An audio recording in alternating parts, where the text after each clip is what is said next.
أعوذ بالله من الشيطان الرجيم.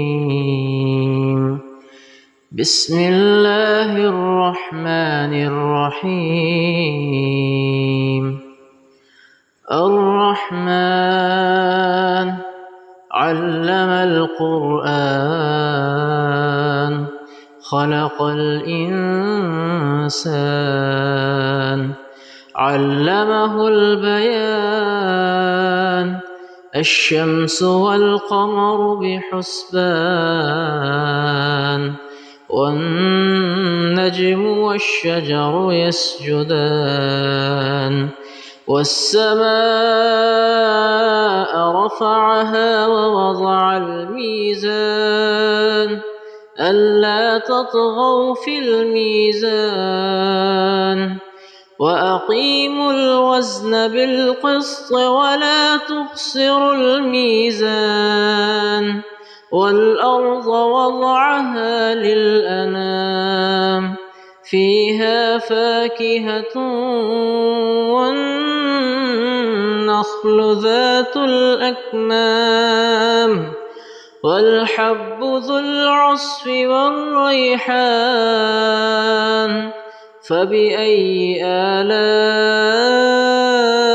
ربكما تكذبان خلق الإنسان من صلصال كالفخار وخلق الجان من مارج من نار فبأي آلاء ربكما تكذبان رب المشرقين ورب المغربين فبأي آلاء ربكما تكذبان مرج البحرين يلتقيان بينهما برزخ لا يبغيان فبأي آلاء ربكما تكذبان يخرج منهما اللؤلؤ والمرجان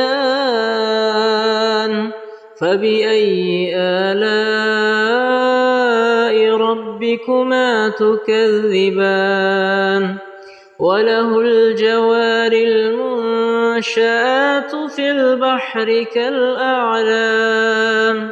فبأي آلاء ربكما تكذبان كل من عليها فان ويبقى وجه ربك ذو الجلال والإكرام فبأي آلاء ربكما تكذبان يسأله من في السماوات والأرض كل يوم هو في شأن فبأي آلاء ربكما تكذبان سنفرغ لكم أيها الثقلان فبأي آلاء ربكما تكذبان يا معشر الجن والإنس إن استطعتم أن تنفذوا من أقطار السماوات والأرض فانفذوا لا تنفذون إلا بسلطان فبأي آلاء ربكما تكذبان يرسل عليكما شواظ من نار ونحاس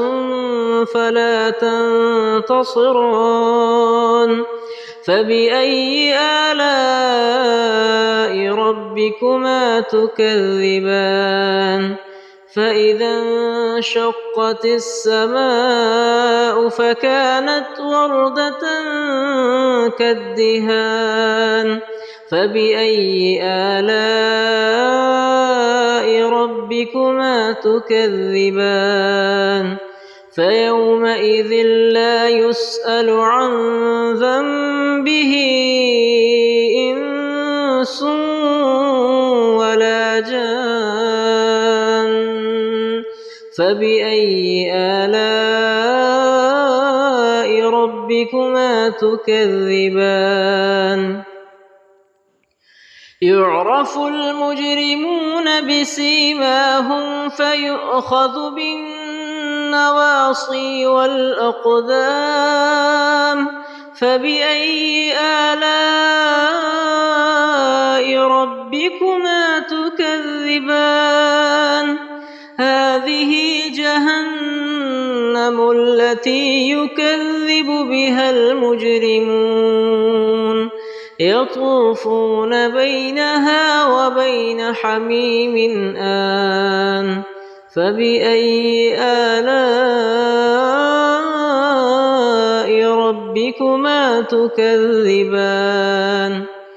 ولمن خاف مقام ربه جنتان فبأي آلاء ربكما تكذبان ذواتا أفنان فبأي آلاء ربكما تكذبان فيهما عينان تجريان فبأي آلاء ربكما تكذبان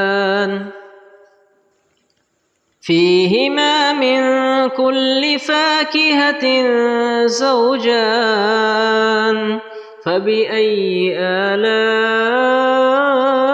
ربكما تكذبان متكئين على فرش بطائنها من استبرق وجنى الجنتين دان فبأي آلاء ربكما تكذبان فيهن قاصرات الطرف لم يطمثهن إنس قبلهم ولا جان فبأي آلاء ربكما تكذبان كأنهن الياقوت والمرجان فبأي آلاء ربكما تكذبان هل جزاء الإحسان إلا الإحسان فبأي آلاء ربكما تكذبان ومن دونهما جنتان فبأي آلاء ربكما تكذبان مدهامتان فبأي آلاء ربكما تكذبان فيهما عينان نضاختان فبأي آلاء ربكما تكذبان فيهما فاكهة ونخل ورمان فبأي آلاء ربكما تكذبان فيهن خيرات حسان فبأي آلاء ربكما تكذبان حور مقصورات في الخيام فبأي آلاء ربكما تكذبان لم يطمثهن إنس قبلهم ولا جان فبأي آلاء ربكما تكذبان متكئين على رفرف خضر وعبقري حسان فبأي آلاء ربكما تكذبان تبارك اسم ربك ذي الجلال والإكرام صدق الله العظيم.